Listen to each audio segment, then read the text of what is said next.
ha habido una transición sobrenatural para estos discípulos. Estos discípulos se fueron de personas llenas de temores porque pensaban que iban a ser arrestados, sino también crucificados de la misma manera que Jesús fue.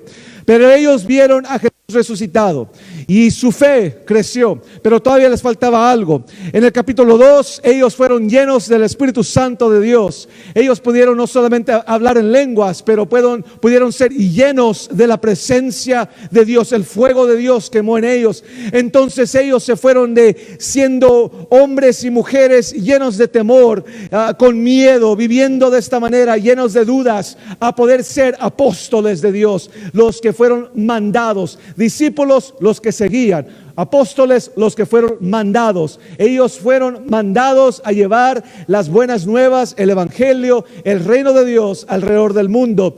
Y han estado yéndose no solamente ahora de Jerusalén hasta Judea, hasta Samaria, y vamos a estar viendo como poco a poco empieza a irse el evangelio hasta los fines de la tierra. Pero esta tarde vamos a estar viendo cómo hubo esa transición sobrenatural desde el capítulo 2 para la iglesia, y hemos visto un avivamiento sobrenatural y hemos visto una transformación en la iglesia sobrenatural. La semana pasada, vimos la conversión sobrenatural de un hombre llamado Saúl, enemigo de la iglesia, que entonces se convertiría en el misionero más grande que la iglesia ha visto. Hoy podemos experimentar en este capítulo la sanidad sobrenatural. Ahora, espero que se den cuenta que todo esto no es la obra de los apóstoles, no es la obra de Pedro, de Juan, de ellos, no es la obra de la iglesia. Es el mismo Jesús vivo y resucitado trabajando a través de ellos. Es ese mismo Jesús, el que estaba vivo aquí en la tierra, ahora vive en ellos. El autor de este libro, que es Lucas, comienza a escribir el libro de Hechos como si fuera su segunda parte del primer libro que él escribe, que es el Evangelio de Lucas. En el Evangelio de Lucas, él escribe no a judíos. Él se lo escribe para aquellos que no son judíos y puedan entender lo que significa un Mesías, lo que significa el Hijo de Dios, el Cordero de Dios. Para que nosotros, que no somos judíos, a lo mejor eres mexicano, a lo mejor eres salvadoreño, guatemalteco, lo que sea, para que nosotros entendamos las cosas judías, Lucas nos escribe a nosotros, los gentiles, los que no somos judíos de sangre, él nos escribe a nosotros. Pero él ahora escribe la segunda de su libro, que es el libro de Hechos. Y Lucas comienza el versículo 1 diciendo de esta manera: en mi primer escrito, que es Lucas, el Evangelio, Teófilo, él escribe a un hombre llamado Teófilo, que es traducido el que ama a Dios, me referí a todas las cosas que Jesús hizo y enseñó desde el comienzo. Este es el mismo ministerio de Jesús. Lucas quiere que entendamos que ese ministerio de Jesús no terminó cuando Jesús ascendió hacia el cielo. Ese mismo ministerio de Jesús sigue ahora en el libro de los Hechos de los Apóstoles por medio del Espíritu Santo de Dios. Y es por esto que ahora Jesús, él se mueve por medio de su iglesia. Nosotros, esto lo que estamos haciendo, esto no es nuestro ministerio, no es el ministerio de la iglesia de Dios o de alguna denominación, no es el ministerio de alguna iglesia o de un hombre, es el ministerio mismo de Jesús. Cada vez que nosotros ponemos una silla o una mesa, cada vez que nosotros salimos a evangelizar, cada vez que estamos orando, cada vez que predicamos, cada vez que cantamos y adoramos, es el ministerio de Jesús por medio de nosotros. Tenemos ese privilegio y espero que se sientan honrados de poder tener el ministerio de Jesús en usted, que usted eres el mismo cuerpo de Jesús, eres sus manos, eres sus pies, eres su voz a este mundo que necesita de él. Este es el ministerio de Jesús, y es por eso que Satanás odia a la iglesia y odia a los cristianos, porque odia al Salvador Jesucristo. Él realmente, pero a Jesucristo, a Satanás no le importas. Satanás, él no quiere, él sabe que tú no eres nada. Él sabe que solo lo que eres tierra, eres un pecador o eras un pecador. A él no le importas. Pero el momento de que tú le das tu vida a Jesús, el momento que abres tu corazón para que Jesús viva en ti ahora, desde ese momento en adelante, tú tienes un enemigo. Tú tienes a un Satanás que quiere venir a tu vida y a tu familia y quiere robar, destruir y matar tu vida. Él quiere llegar y completamente destruir tu familia. ¿Por qué? No porque no te quiere a ti, no porque te tiene celos a ti, pero porque Él odia a Jesús que vive en ti, porque es por medio de la sangre de Jesús en la cruz que Él ha sido conquistado, Él ha perdido la batalla y Jesús ha sido victorioso por medio de su sangre sobre Satanás. Y Él, cuando nos ve a nosotros, Él nos odia. Y así que la iglesia en este libro de Hechos está experimentando una gran y mala y realmente satánica, una oposición satánica desde el infierno viene contra la iglesia.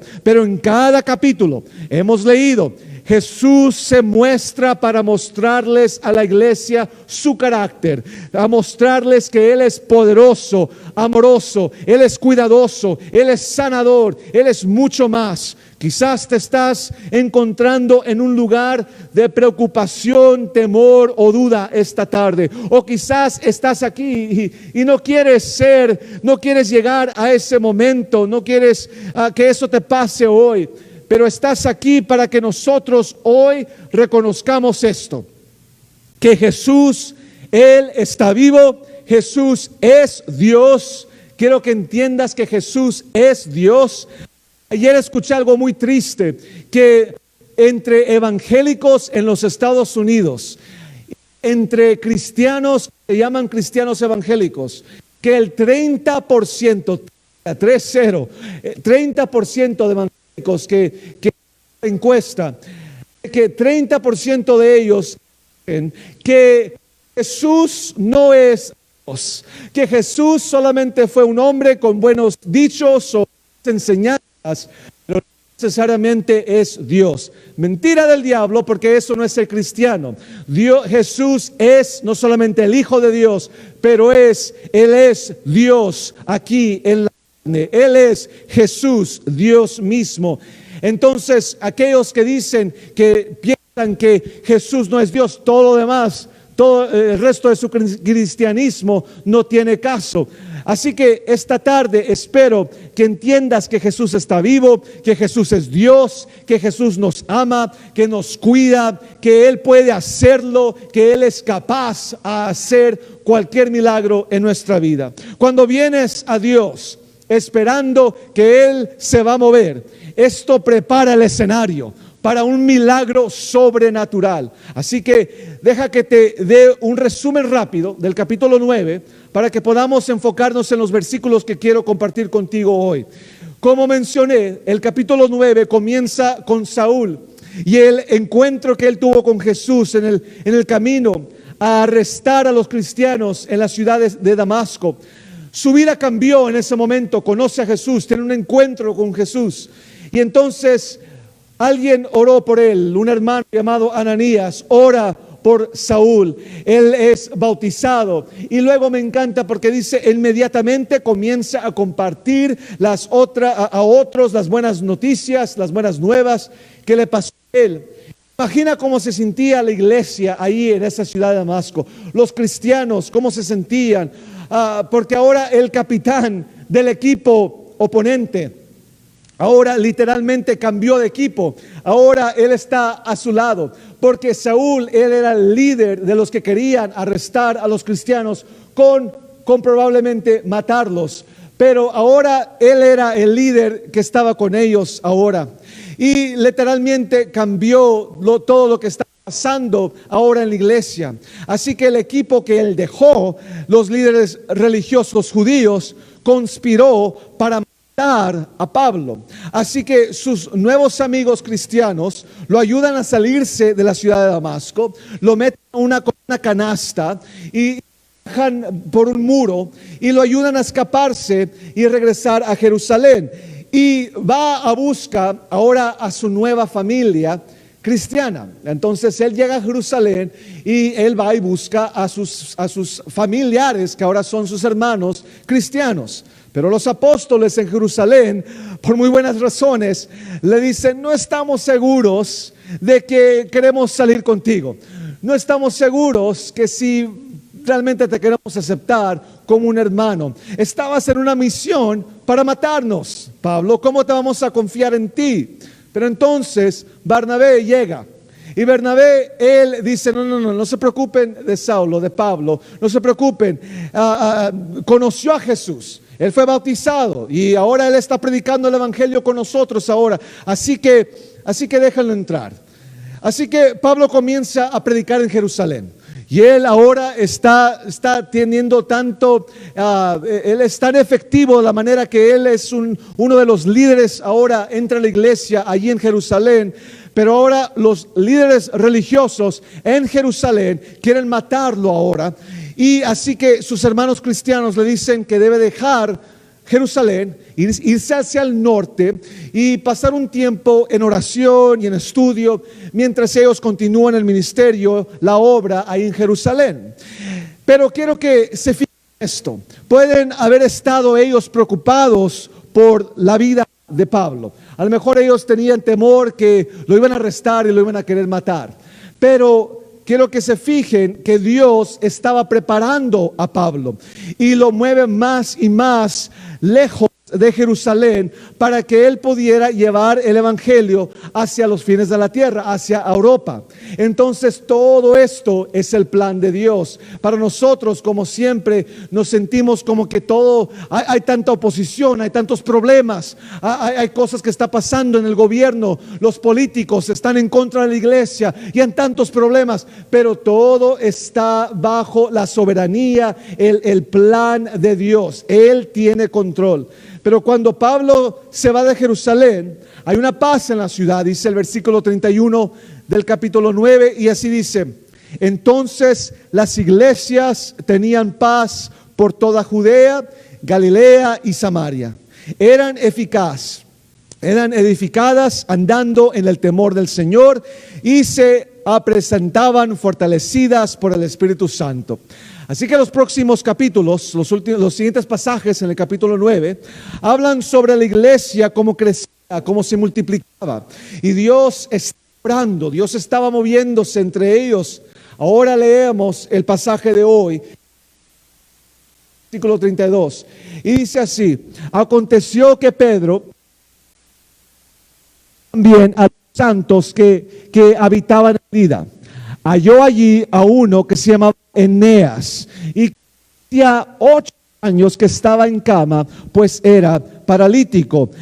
Pedro le dijo: Eneas, Jesucristo te sana. Levántate y haz tu cama. Y enseguida se levantó. Y lo vieron todos los que habitaban en Lida y en Sarón, los cuales se convirtieron al Señor. Esto es Dios obrando. Esto es Jesús llegando a ser el rey de la ciudad de Lida. Estas son las puertas del infierno. No se prevalecerá en contra de su iglesia, que el mismo infierno no puede hacer nada en contra de la iglesia de Jesucristo. Esto es para demostrar que si estás en contra de Jesús, no ganarás. No importa lo que estés haciendo, no vas a ganar en contra de Jesús. No hay oposición que pueda en contra del plan de Dios. En el resto de este capítulo, en el versículo 36 al 43, y te animo que vayas esta semana y lo leas, que tomes tiempo de leer todo este capítulo. Pero hay una historia de una mujer que se muere, pero fue resucitada de la muerte, que ese mismo Jesús del evangelio, ese mismo Jesús que resucita a una niña que está muerta, que resucita al hijo de una viuda, ese mismo Jesús que resucita a Lázaro, es el mismo Jesús aquí en el capítulo 9, él usa a Pedro para que una mujer que está muerta pueda ser resucitada. Y algunos de los puntos que vamos a ver hoy transferirán a esa historia también. Así que se unen esas dos historias. Pero hoy nos vamos a enfocar a Eneas. Y volvemos al versículo 32. Así dice que Pedro, visitando a todos, vino también a los santos que habitaban en Lida. Así que Pedro hace el mismo viaje que Felipe había hecho en el capítulo 8. Ahora recuerden, Felipe era un hombre, no era uno de los apóstoles, pero era uno de los líderes, como un diácono, un líder de la iglesia, que él sintió el llamado a salir de Jerusalén y comenzar a compartir el evangelio por medio de Samaria. Y recuerda que Felipe fue y predica. Y entonces Felipe es el evangelista. Y él predicó que Jesús murió, que Jesús resucitó, que Jesús te ama y que es tu Salvador. Pero ahora entonces Pedro fue con los mismos nuevos santos, los nuevos cristianos, y dicho sea de paso, estos santos no es lo que nosotros pensamos en santos hoy, no es como la iglesia católica que le llaman a alguien santo porque después que mueren los convierten en santos. No, tú el momento que tú aceptas a Jesucristo como tu Salvador, tú recibes el Espíritu Santo en ti, tú recibes la santidad de Dios, y Dios tu Padre, Él te ve, y Él no ve tus pecados, Él ve la sangre de Cristo cubriéndote, y Él te llama a ti santo hijo mío. Entonces estos cristianos, ellos sabían eso, se llamaban ellos mismos los santos, eran los santos, y luego después de ello también eran llamados los que seguían el camino, los seguidores del camino. Y no es hasta Hechos capítulo 11 que las otras personas o los otros religiosos, para burlarse de ellos, le llamaban los cristianos. Ahí vienen los cristianos. Es como ahora a los pentecostales le llaman los aleluyas. Ahí vienen los aleluyas, los locos. Así le llamaban los cristianos. Y finalmente estos discípulos dijeron, bueno, que nos llamen como Cristo, qué privilegio. Sí, vamos a llamarnos cristianos también. Y nosotros decimos, amén, somos cristianos. Entonces, cuando vemos eso, los santos no significa algo más que los santos, los discípulos de Dios. Entonces Pedro llega a aquellos que aceptaron el mensaje de Felipe y los nuevos cristianos, y él llega a Pedro para asegurarse que tenían una correcta teología o entendimiento, comprensión del Dios que ahora están siguiendo. Esto era muy importante porque era muy fácil que estos nuevos cristianos se inventaran una nueva religión, o que escucharon de Jesús y luego se inventaran algunas otras cosas, porque sigue pasando esto. Tomamos cosas de los musulmanes, de los hindús, tomamos cosas de brujería, y pasa mucho entre los hispanos. Toman cosas de brujería y luego enseguida de ello ponen a Jesús y le llaman santería o le llaman cristianismo, pero es más brujería que cristianismo. Entonces Pedro, él sabía eso, él estaba haciendo el trabajo de un apóstol, asegurando que había una iglesia en esas ciudades para que los cristianos que habían sido salvos, y asegurando que estaban enseñando acerca de Jesús correctamente. Entonces el versículo 33, mientras él andaba allí, dice que halló allí a uno que se llamaba Eneas, que hacía 8 que estaba en cama, pues era paralítico. Ahora me encanta que Lucas dice que Pedro se encontró a Eneas, como si fuera coincidencia, que él andaba caminando y que se tropieza, que encuentra a Eneas. No, Pedro no simplemente lo conoció de repente. No es coincidencia, es parte del plan de Dios. Pedro sale de Jerusalén hacia Lida. Él va a pasar, pero era una cita natural de Dios. Pedro otra vez, este es el ministerio de Jesús, su iglesia. Ese mismo Jesús que está por sanar Eneas es el mismo Jesús de Mateo capítulo 9 y Marcos capítulo 2. ¿Se recuerdan la historia? Que Jesús, él sana a un hombre que está también paralizado, paralítico. Y has escuchado la historia, estos amigos tratan de llevar al hombre a Jesús y se lo llevan hacia esta casa donde Jesús está predicando y enseñando. Y la casa está llena de aquellos que quieren escuchar el mensaje de Jesús. Y estos amigos quieren llevar a su amigo a que oren por él. pero no pueden entrar, está llena la casa. Entonces lo que pasa es de que ellos meten y se forzan por medio del techo y bajan a su amigo por el techo, hacen un hoyo en el techo y meten al amigo, y allí ve Jesús, lo bajan enfrente de Jesús, y Jesús ve al hombre allí tirado, y lo primero que dice Jesús es: tus pecados son perdonados. Y todos dicen, los que están allí: ¿quién crees que eres para perdonar de pecados? ¿Quién te crees tú, Jesús de Nazaret? Tú, Jesús, que naciste allá en Belén. Tú, Jesús, que eres el hijo de un carpintero. ¿Quién te crees tú para poder perdonar los pecados? Ahora todos ahí estaban pensando de que él iba a hacer algún truco mágico, algo para poder tratar de levantar a este paralizado. Pero están sorprendidos de que la primera cosa que él dice es: tus pecados son perdonados. Entonces Jesús les dice: ¿quién crees más, o qué creen que es más fácil? ¿Decir que sus pecados son perdonados o decir levántate y camina? Claro, el decir tus pecados son perdonados, eso es más fácil, porque si hubiera dicho levántate y camina, eso es difícil, porque ¿qué si él lo dice y nada pasa? Todo lo que él está diciendo no tiene caso, no tiene validez, no hubieran creído en él. La casa todos se hubieran salido de la casa porque ya no iban a creer en él. Pero por eso él dice que es más difícil poder decir levanta, o que tus pecados sean perdonados, para que sepan que tengo la autoridad, dice Jesús, que tengo la autoridad de perdonar los pecados. Ahora sí, levántate. Que si podía sanar, él también podía perdonar. Si Jesús pudiera sanarlo, él tiene la autoridad para perdonar. Así que Jesús está obrando a través de en la ciudad de Lida, y estos nuevos cristianos tienen todas estas preguntas, pero Jesús quiere demostrar que todas las preguntas que están respondidas en su poder y en su autoridad en este momento. Y cuando Pedro camina hacia Eneas y dice: levántate, hermano. Imagínate este pueblo de Lida, la fe de ellos se fortalece, han visto la gloria de Dios con sus propios ojos. Alguien que estuvo paralizado 8 años se levanta como si nunca sucede. Y Eneas, levántate y camina. Quiero compartir 3 cosas que debemos hacer si queremos que Dios nos sane. Pero esta sanidad no solamente es física, sanidad emocional, sanidad espiritual.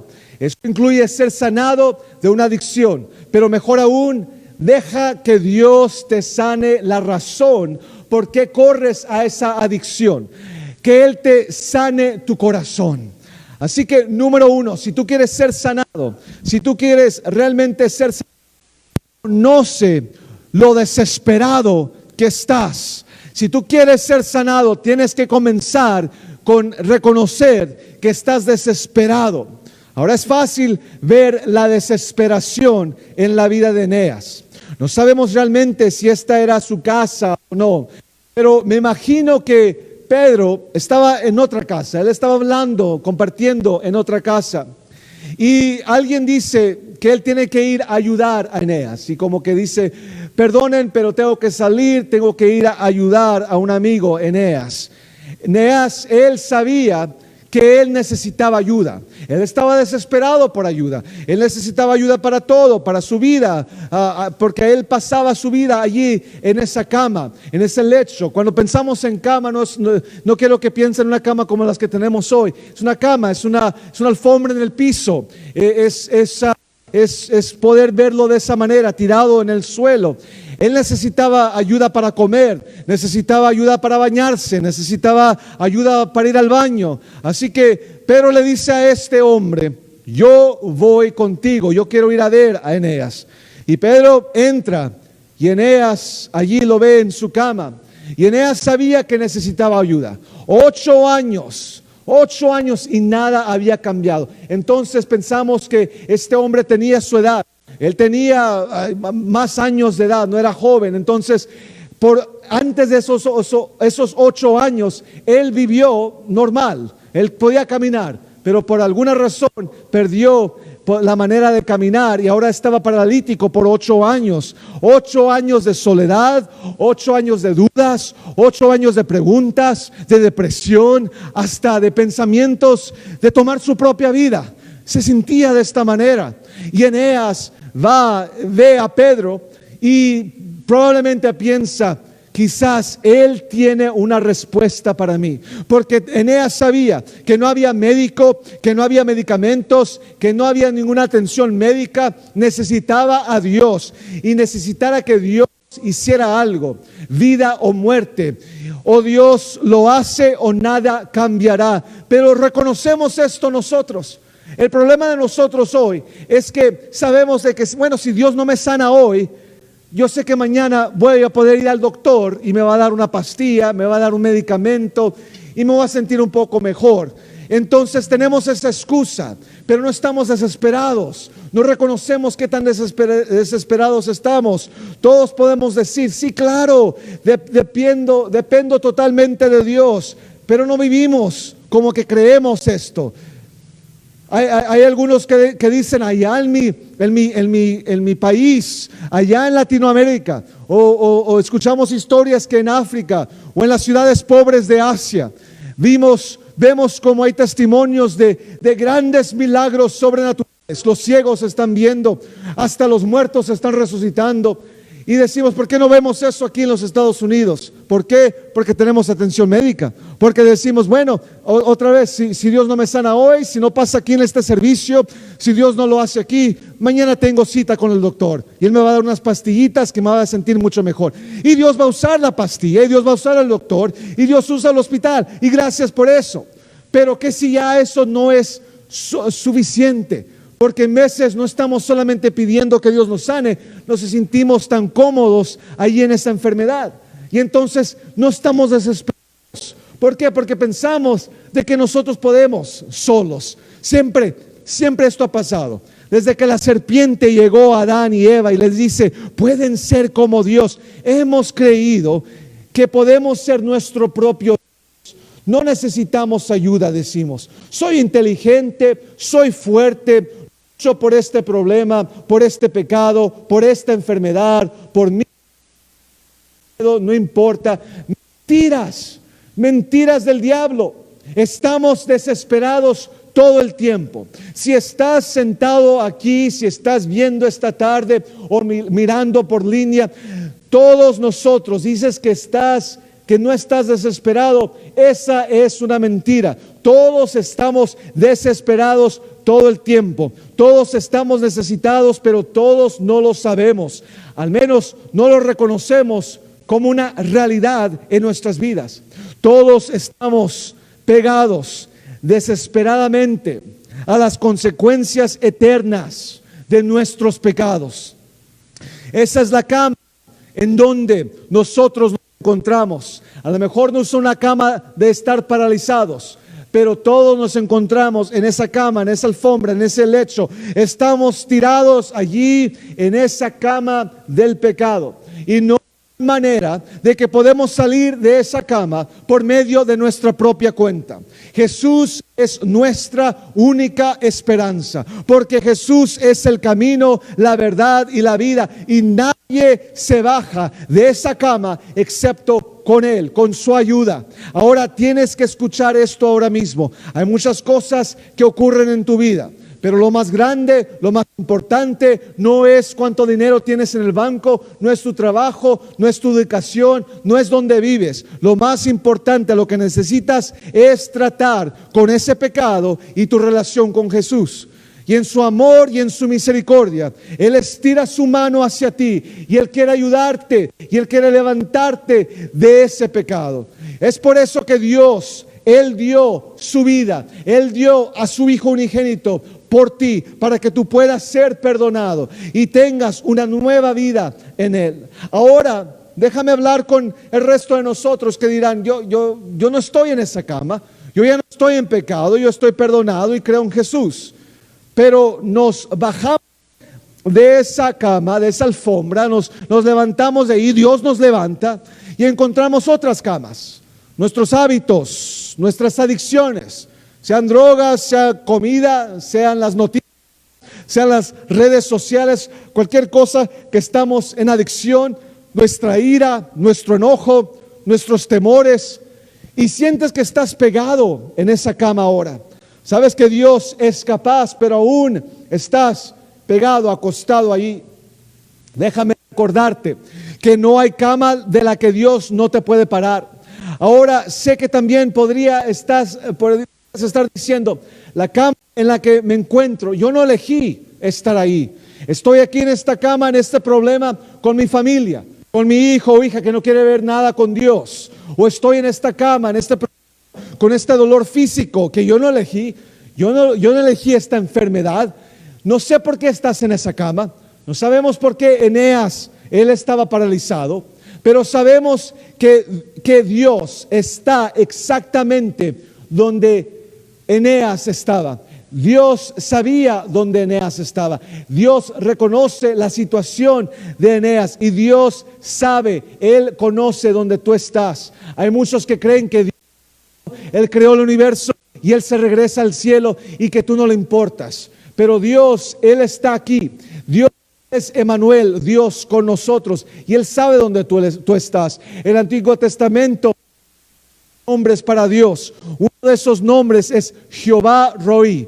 Eso significa que Jehová, Él nos ve, que el mismo que creó nuestros ojos, Él tiene ojos para vernos. A lo mejor no se ven de esta manera, pero Él nos ve. Él está pendiente de nosotros. Él sabe dónde nosotros estamos y a Él le importas. Y reconoce que mientras estás en ese problema, lo importante que tenemos que reconocer, a lo mejor tú no escogiste estar en ese problema, tú no escogiste esa enfermedad, ese dolor, pero es allí donde tenemos el privilegio de conocer a Jesús. Él es lo que siempre habíamos necesitado. ¿Te has sentido como que estás en esa cama de problemas en este año 2020? Yo sé que hay unos padres, hay unos abuelos que ustedes están, sálvame de esto, Dios, de esta cama, porque yo no soy maestro. Que por favor abre las escuelas. Hay hombres de negocio que están diciendo, por favor ayúdame porque necesito abrir mi negocio otra vez más. No estoy perdiendo todo. Hay iglesias, pastores, líderes que están diciendo, Señor, sácanos de esta cama de problemas este 2020, ayúdanos. Y todos nosotros nos hemos sentido así este año. Pero necesitamos decir, necesito ayuda, estoy desesperado. Y eso debería de emocionarnos, porque nos hace más fácil y más dependientes de Dios. Cuando estamos en el problema, escucha, sé honesto, si todo te fuera fácil, si no hubieran enfermedades, si no hubieran problemas, si tuvieras el banco lleno de millones de dólares y dijeras todo va bien todo el tiempo, no hay necesidad de Dios. Pero Dios en su sabiduría y soberanía, Él deja que estos problemas pasen, que ese dolor venga, y Él no lo causa, Él no trae la enfermedad, pero Él en veces deja que esto pase para que es allí donde nosotros nos caemos en nuestras rodillas en desesperación y finalmente entendemos, Señor, eres tú lo que yo he necesitado. No hay nada más que yo necesite. Como empezamos este servicio hoy, como oró Moisés, si tú no estás conmigo, Dios, si tú no estás con nosotros, no queremos entrar a la tierra prometida sin tu ayuda, sin tu presencia. De la misma manera, hoy en cualquier problema que estés, es lo más importante, lo mejor que has tenido que tener es Jesús en tu vida, y realmente por eso Él se llama el Alfa y el Omega, el principio y el fin, desde el principio hasta el fin. Tú has necesitado a Jesús y su presencia. Nos causa problema, esa alfombra, ese problema, esa cama, nos causa reconocer lo desesperado que estamos realmente. Y el versículo 34 dice, Pedro le dijo, Eneas, Jesucristo te sana, levántate y haz tu cama. Y enseguida se levantó. Número dos, recibe la sanidad de Jesús. Ahora eso es obvio, ¿verdad? Obvio que yo quiero la sanidad, pero no la recibimos. Hay muchos de nosotros que decimos, yo creo que Dios puede sanar, pero bueno, es para otro, no es para mí. Y estamos viviendo en esa enfermedad, en ese problema, todas nuestras vidas. Y creemos en Dios, pero no recibimos su sanidad, su libertad. Pero le dice a Eneas: Jesús te sana ahora mismo. Eneas, mi hermano, mueve los pies. Empieza a mover los dedos de los pies. Empieza a mover los pies. Sé que no lo has hecho en mucho tiempo, pero empieza a hacerlo. Y ahora mismo, hazlo, Eneas. Eneas en ese momento puede haber dicho: estás loco, Pedro, ¿qué no sabes que estoy paralizado? ¿Qué estás loco diciéndome que yo haga eso? Yo no he podido mover los pies en 8 años. Pero no, en ese momento él creyó y él recibió la sanidad. No creyó en Pedro, creyó en Jesús, que Pedro dice: Jesús te sana. Y Eneas empieza a mover los pies. ¿Lo sientes? Le dice: sí, ahora mueve tus piernas, hermano. Empieza a pararte, dame tu mano, déjame ayudarte, porque Jesucristo te está sanando. Eneas recibe sanidad sobrenatural. ¿Por qué? Porque él cree. En este momento él cree en lo que Pedro le dice.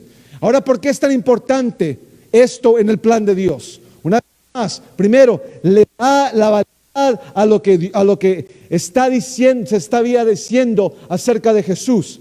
Este pueblo, ahí Lida, había oído de Jesús, de que él había calmado la tormenta, de que había alimentado a 5,000 con solamente 5 panes y 2 peces. Habían escuchado de cómo él resucitó después de ser crucificado, pero quería hacer claro que ese mismo Jesús es el mismo que está curando a Eneas. ¿Quieren pruebas? Dice Pedro. Eneas, levántate, hermano. Ahora Eneas probablemente quería que este milagro hubiera sucedido hace 8 años antes, pero en el perfecto tiempo de Dios, Eneas recibe su milagro, no solo para sanarlo, no solo para que él pueda caminar, sino para que fuera el testigo al resto del pueblo que Jesús es Dios. Y entonces la segunda razón por la que sucede esta sanidad es porque esto trae tanta gloria a Dios. Ahora el pueblo está conociendo de Dios. Esta es la razón por que Jesús sanó. Es la razón por que Jesús hizo estos milagros, para darle la gloria a su Padre. Pero también es muy claro, no es él dice: yo no soy el que está haciendo esto, es Jesús el que lo está haciendo, para que no haga ninguna confusión. Y la tercera razón es más sencilla, por la que Jesús lo sana, es porque él quiere realmente ayudar a Eneas. Él quiere ayudarlo a caminar. Él ama a su hijo. Pero cuando él empieza a caminar, él se levanta y él se levanta y él empieza a hacer su cama. Y él empieza a agarrar su cama y él se va, dice: levántate, haz tu cama y ve. Y empieza a correr. Y se imaginan cómo estaban diciendo: ¿quién es este que anda corriendo por las calles? Ese es Eneas, tan increíble. Dios recibió la gloria. Pero quiero que vean que un llamado a la acción. Hay algo que Eneas tenía que hacer para recibir su sanidad. Ahora, todos los padres tenemos esto en común, aquellos que son padres. Vamos al cuarto de nuestros hijos todos los días y le decimos: levántate y haz tu cama. Y nada pasa. Pero cuando Pedro le dice a Eneas que se levante, dice Lucas, inmediatamente se levantó. Sin duda, recibe la sanidad, toma la mano de Jesús, se mueve hacia su milagro. Él tiene que hacer algo para tomar. Dios ya hizo lo que él iba a hacer. Ahora él tiene que hacer parte. ¿Cuántas veces nos recuerda Dios cuando dice que tengo un plan, tengo una solución? Hijo mío, yo tengo solución, tengo gracia, tengo misericordia para ti. Y respondemos con: Dios, creo que yo puedo solo. Sabe dónde estamos y Él sabe cómo sacarnos del problema. Pero ¿por qué no recibimos o por qué resistimos su plan? La realidad es que nosotros mismos nos metemos en estos nuevos problemas. La dificultad en tu matrimonio, la adicción, el enojo que ha alejado a sus hijos, el orgullo egoísta que te ha hecho perder amistades e incluso familia. Pero Jesús te está diciendo hoy: te amo y te cuido y tengo un plan para ti. Puede no ser el plan que tú deseas, A lo mejor eso no te gusta, a lo mejor no te gusta cómo está pasando las cosas, pero tengo un mejor plan para ti, dice Dios. Pero Él necesita que hagas algo al respecto, y puede ser más difícil que solamente levantarte y a tu cama, pero todavía hay esas camas en las que estamos que no elegiste estar ahí. Y no estoy tratando de hacer tu situación que parezca. Quiero mostrarte que Dios es mucho más grande que tu situación. No nos promete una vida perfecta aquí en la tierra, sabemos eso. Esto no es la tierra, esto no es del cielo.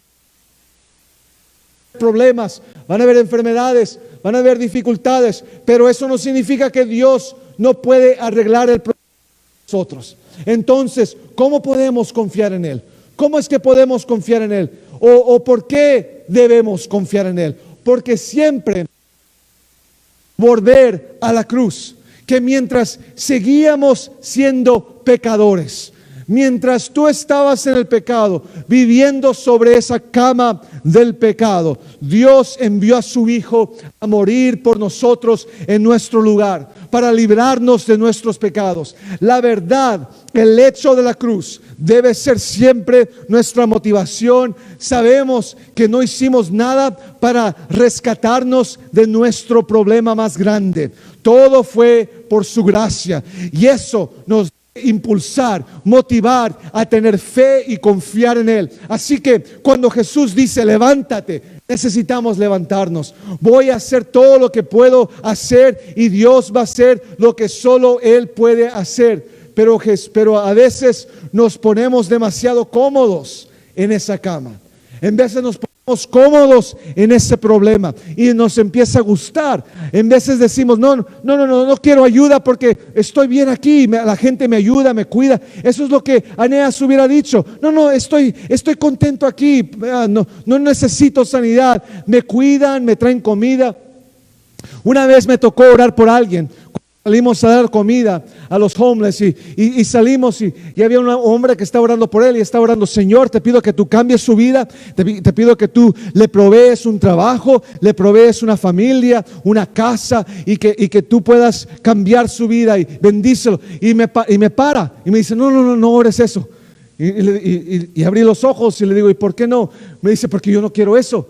Me dice, yo estoy contento aquí. Dice, ustedes, gente como ustedes, iglesias, todos los días nos traen comida, nos traen ropa gratis, no tengo que pagar impuestos, no tengo que estar bajo el gobierno, no tengo que tener trabajo, y me la paso muy fácil, muy a gusto, muy cómodo aquí, viviendo abajo del puente, o aquí viviendo aquí en este río, y me la paso muy bien. Entonces, obvio, le dije, bueno, pues que Dios te bendiga. Y seguí orando con los demás, porque creo que así Dios nos ve en veces, como que decimos, Señor, yo quiero todo esto, pero estoy cómodo donde yo estoy, y yo creo que tú puedes sanar a otros, pero estoy cómodo aquí. Y en veces hasta nos gusta más el medicamento que la sanidad sobrenatural de Dios. En veces, no quiero llegar hacia ahí, pero en veces nos gusta más poder recibir ese dinero, asistencia del gobierno, que Dios nos sane. Allí, eso tú y Dios. Pero quiero que entiendas, si estás cómodo en esa cama de tu sufrimiento, no es hasta el momento que dices, Señor, ayúdame y levántame de aquí. Yo sé que yo tengo que hacer algo. Es como aquel muchacho que dice, Padre, Señor Dios, dame un trabajo, pero se la pasa enfrente de la televisión comiendo Doritos, comiendo ahí solamente enfrente de la televisión, y no va y busca un trabajo. Él quiere que nosotros hagamos algo acerca del respecto, que nos levantemos y hagamos el trabajo mientras Él hace el milagro. Pero todo lo que tienes que hacer es recibir para ti mismo la sanidad y tomar a Jesús de la mano. Y número 3, terminemos hoy con esto. Primero es que tienes que reconocer que tú estás desesperado por Dios. No importa qué tanto dinero tengas en el banco, tanta educación tengas, no importa quién fue de qué familia vienes, nada de eso importa. Lo que importa es que tú reconozcas que estás desesperado por Dios. Número 2, que tú recibas la sanidad de Jesús, recíbela para ti mismo, recibe lo que es real, que Dios ya lo hizo y es tiempo de moverte y recibir. Pero número 3, vive con una dependencia de Dios, vive dependiendo de Dios. Entonces, ¿cómo es que vivimos con una dependencia llena de fe? El versículo 35 dice: y lo vieron todos los habitantes de Lida y en Sarón, los cuales se convirtieron al Señor. Así que Lida es el pueblo y Sarón es la región, como Stockton y California. Es como el estado, Sarón. Y dice que todos los habitantes de ahí, de Sarón, vieron a Eneas y se convirtieron al Señor. El testimonio de un hombre que sufrió durante 8 años, ahora está sanado y por su vida cientos, sino miles son nuevos creyentes. Si Dios hubiera contestado la oración después de su primer día de ser paralítico, el testimonio no hubiera tenido tan grande impacto. Me hizo pensar en la historia de Lázaro, en Juan capítulo 11. Después de que Jesús descubre que su amigo está enfermo, Él espera 2 días para que cuando Él llega a Lázaro, ya habían pasado 4 días. Y entonces eso parece que Jesús no le importa su amigo Lázaro. Me encanta porque Jesús, Él no deja que María y Marta, las hermanas de Lázaro, lo culpen, porque ellas estaban tratando de manipular a Jesús para que Él haga lo que ellos querían. En veces nosotros estamos manipulando, sino a líderes y pastores, a que hagan el ministerio que nosotros queremos que hagan, sin ver la voluntad de Dios. Ahora Dios te está hablando, nos está hablando a todos. Y en veces queremos que pastores hagan lo que ellos hagan, y eso no es la voluntad de Dios. Marta y María querían, hasta le van y le dicen: Jesús, el que tú amas, se fijan, lo están tratando de manipular, el que tú amas está enfermo, ven ya. Y Jesús, Él en su sabiduría, Él dice: me voy a esperar 2 días más. Pero Él también, Él sabía, ellos creían que cuando alguien está muerto por 3 días, el espíritu de ellos todavía vive en ellos. Entonces puede despertarse cuando está muerto alguien por 3 días. Al tercer día no es nada difícil. Entonces Jesús pudiera haber dicho: si me voy ahorita, van a decir, solamente estaba enfermo, a lo mejor no estaba tan enfermo, y en la oración de Jesús eso no fue tan grande milagro. Y pudiera haber dicho: bueno, llegó y resucitó a Lázaro de los muertos, pero solo fue el tercer día, todavía no se había ido el espíritu. Pero Jesús, Él sabiendo, reconociendo todo esto, Él se espera hasta 4 días, para que cuando Él llega, Jesús llega, lo resucita a Lázaro de los muertos, y Él le dice a Lázaro: sal. Se fijan, Él tomó la acción también. Lázaro estaba en su tumba ya estaba envuelto en ese ropaje para muertos, y Jesús le dice: quiero que tú te salgas, tú salte. Entonces Lázaro sale, y me imagino que él hasta salió en puntitas, todo amarrado en esas ese ropaje de muerto. Y entonces sale, y Él le dice a Jesús a los discípulos: ayúdenlo, quítenle esas ropas. Y entonces ellos vieron lo que pasó, los que están ahí. Las noticias de Lázaro corre por todo Jerusalén y todo Judea, empieza a escuchar de que Lázaro estaba muerto, y este Jesús, que dicen que es el Hijo de Dios, Él lo resucita. Y en el capítulo 12, versículo 11, se dice esto: por a causa de él, de Lázaro, muchos de los judíos se apartaban y creían en Jesús. Otra vez, Jesús hubiera podido llegar antes y el milagro no hubiera tenido tanto impacto. Nosotros queremos que Dios se mueva hoy pero Dios, Él sabe lo que está haciendo. Y a lo mejor va a ser algunos días, meses o años, pero en el momento que Él va a hacer el milagro, en el momento que nosotros recibimos nuestra sanidad, en ese momento Dios va a ser glorificado. ¿Qué no es ese Lázaro que anda caminando ahí por la ciudad? ¿Qué no es ese Eneas que anda corriendo por todo Lida? El impacto de ver Eneas sanado hace que la gente se vuelva al Señor, se convierta al Señor. Esa frase, convertidos al Señor, se encuentra 3 veces en el libro de Hechos. 3 veces convertidos al Señor. Y cada vez tiene que ver con el dejar el mundo para abrazar, tomar la santidad de Dios. Es ir caminando un camino y arrepintiéndonos. No solamente pedirle a Dios, no solamente decir, Señor, perdóname por mis pecados y me confieso mis pecados en nombre de Jesús, amén.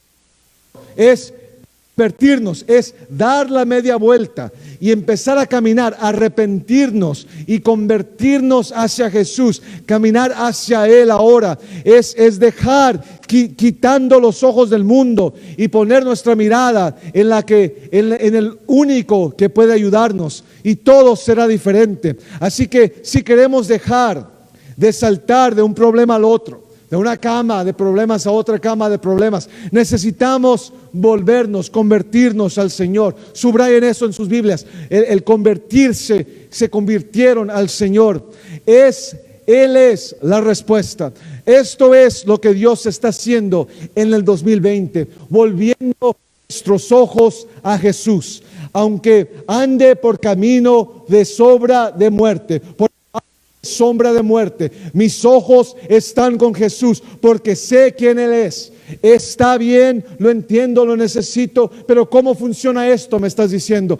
En primer lugar, asegúrate de que has permitido que Él te rescate de los pecados de tu vida. Y una vez más, y una vez que reconoces su poder salvador, te darás cuenta de que Él tiene control de todas las demás áreas de tu vida. Si Él puede salvarte, Él puede sanarte. Si Él puede salvarte de tus pecados, no hay ningún problema que Él no puede. Él puede llegar a esa necesidad. Necesitas saber que no tienes que estar pegado en esa cama de problemas. Puede ser muy difícil, pero no te ha dejado solo. Y aunque puede ser confuso para ti y para mí, Dios no se confunde. Él sabe lo que está haciendo. Y si te está costando creer en Él, es simplemente porque no lo conoces. Entra en el libro que nos muestra quién Él es. La razón por qué no crees en Él en medio del problema es porque no lo conoces y no conoces quién Él es en esta su palabra. Por eso es importante, cuando estás pasando por el problema, ya lo conoces. Cuando llega ese problema a ti, no es algo de repente que empiezas a buscarlo, no, ya lo conoces, no lo tienes que buscar. Muchos dicen, bueno, estoy en el problema y estoy buscando de Dios. No.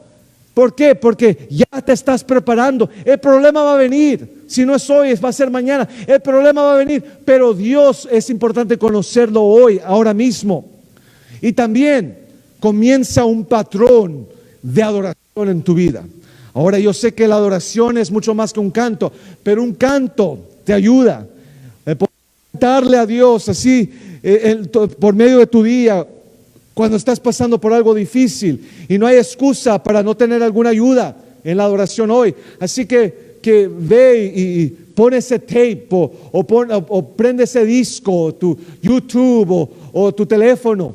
En cualquier manera puedes encontrar música hoy y comienza a adorarlo, comienza a cantarle. Es una manera fácil de enfocar tu mente, tu corazón e incluso tu cuerpo para poder depender de Dios. Es por eso esto es tan importante, porque ahora no solamente es tu corazón, pero tu cuerpo. Cuando te arrodillas a Dios, hasta esto estás diciendo, Señor, te confieso, te doy a ti todo, me doy a ti toda mi vida. Te levanto a ti, te exalto a ti solamente. Y en esos problemas todavía lo estás adorando. Y Dios se hace más grande y los problemas se hacen más y más pequeños. Pero cuando elegimos no adorar mientras estamos en el problema, le estamos diciendo a Dios, no necesito ayuda, Dios, estoy bien. y tratas de hacerlo todo a tu manera. Pero lo que necesitamos es que Él nos rescate.